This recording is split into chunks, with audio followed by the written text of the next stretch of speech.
আশা করি সবাই ভালো আছো আর সবার পছন্দের সানডে মাটন।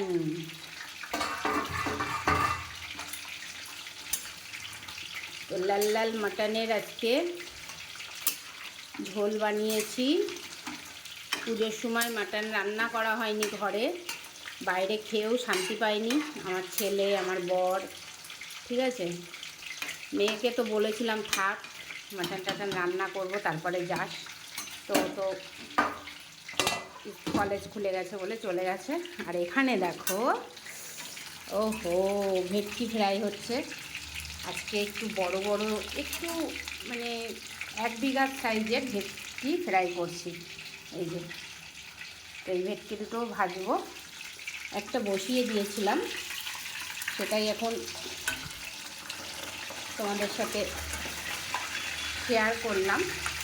তো চলো মাছটা ভেজে নিই।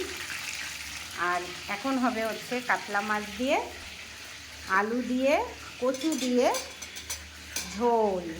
ঠিক আছে, শাক রান্না করব ভেবেছিলাম, কিন্তু আজকে করব না। শাকটা বেছে ধুয়ে ধুয়ে রেখে দেবো।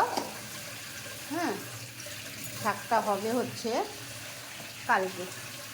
আজকে আর শাক রান্না করতে পারলাম না। আর এখানে চাল ধুয়ে রেখেছি, ভাত হবে। ঘড়ির কাঁটায় বেজে গেছে অনেক, কিন্তু কিছু করার নেই। আমার গ্যাস, এই যে গ্যাস শেষ, মানে আমারও গ্যাস শেষ, গ্যাসেরও গ্যাস শেষ। না, চলো গ্যাসটা পাল্টে নিই তাড়াতাড়ি করে।